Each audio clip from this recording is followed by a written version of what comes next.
You know, sometimes life doesn't break you loudly. Sometimes it breaks you in the softest way, in a way only your heart hears.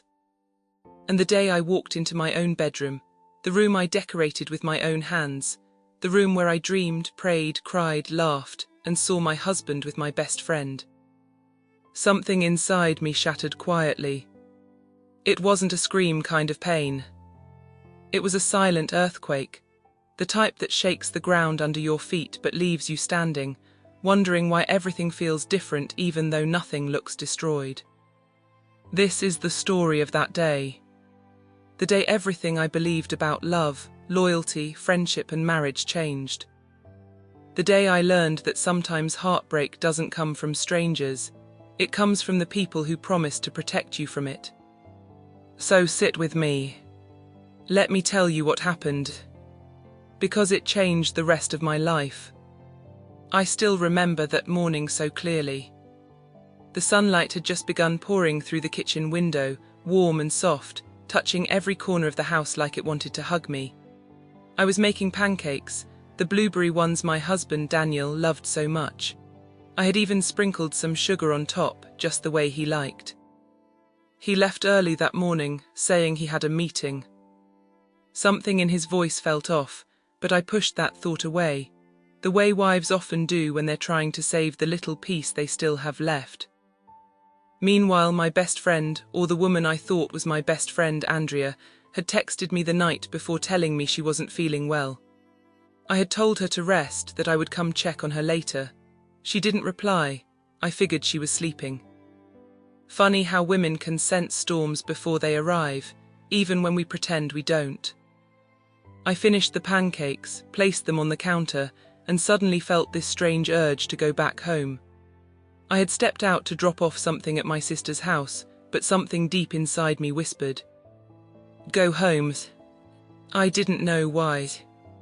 I didn't question it. I just followed that whisper. When I reached the driveway, everything looked normal. Too normal. Peacefully normal. The type of normal that comes right before you realize nothing is normal at all. I walked inside, humming softly as I placed my keys down. The living room was tidy. The hallway smelled like the lavender candle I had lit last night. The kind of cozy home you walk into and think, this is a place where love lives. But love wasn't living here anymore. I just didn't know it yet. I called Daniel's name.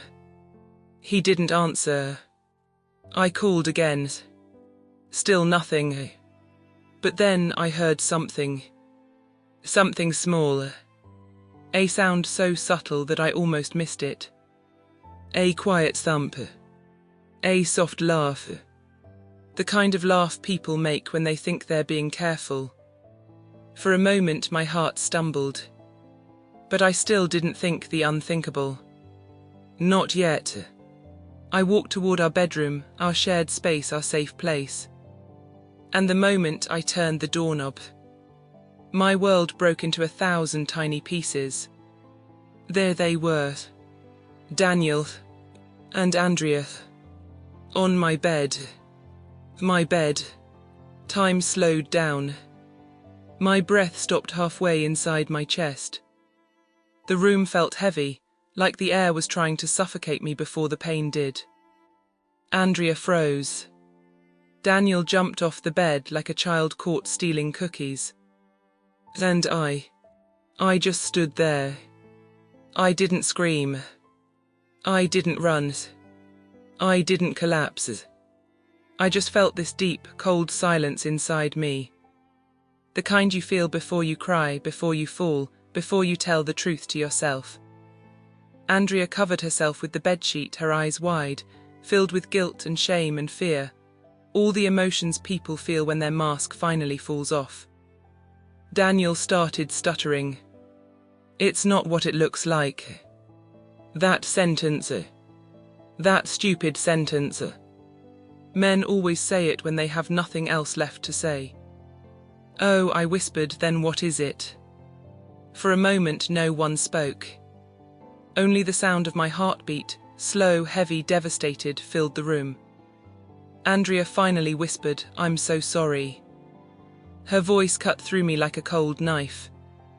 This was the woman who held my hand when I cried about work. The woman I told my secrets to. The woman who came over for wine nights and laughed on my cooch. The woman who said she loved me like a sister. She loved me. And she still did this. I didn't yell. I didn't ask for explanations. Because sometimes the truth doesn't need words. It stands right in front of you, naked and bold and cruel. I turned around and walked out of the room. Not fast. Not slow. Just walked. Daniel followed me, still talking, still begging, still trying to stitch something that was already torn. But I didn't hear him. My ears were ringing. My mind had closed its doors. The only thing I heard was the sound of my own heart saying, "This is your moment, choose yourself this time." I picked up my purse, my keys, and walked out of the house. As I sat in my car, the tears finally came.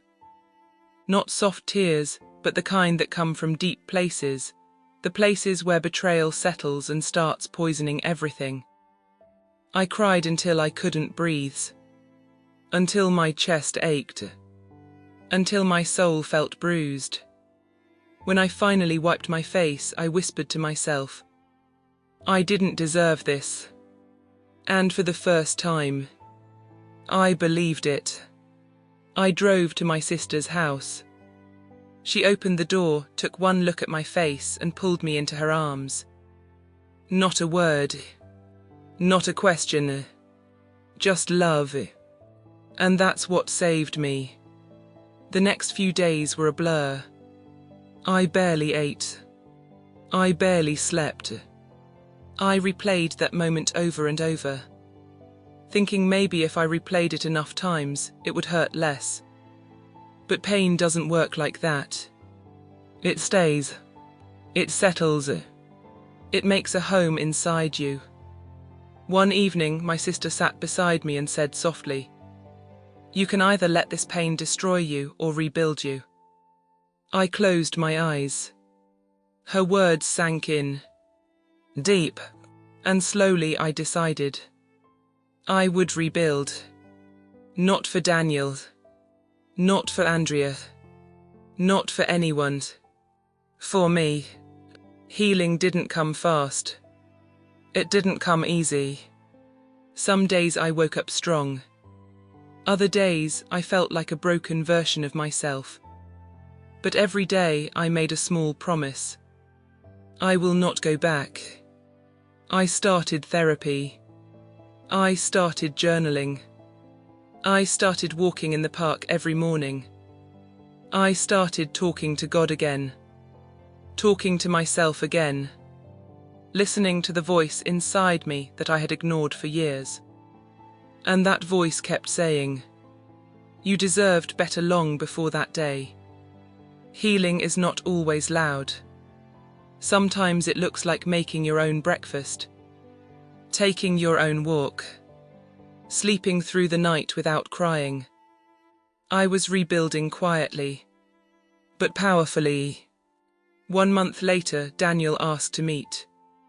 He wanted to talk. He wanted closure. He wanted explanations, forgiveness, another chance. I met him in a small cafe.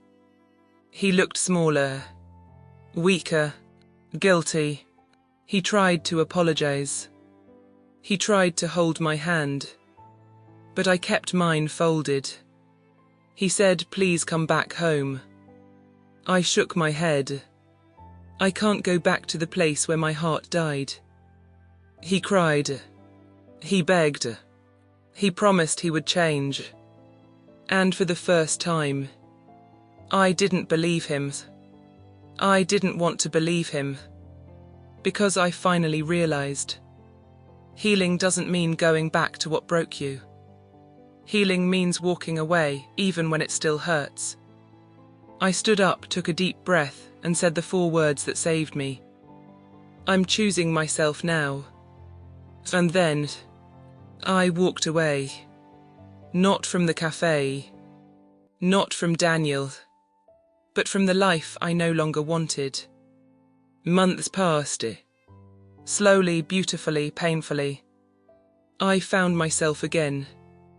I found old hobbies, old dreams, old parts of me that I buried while making someone else happy.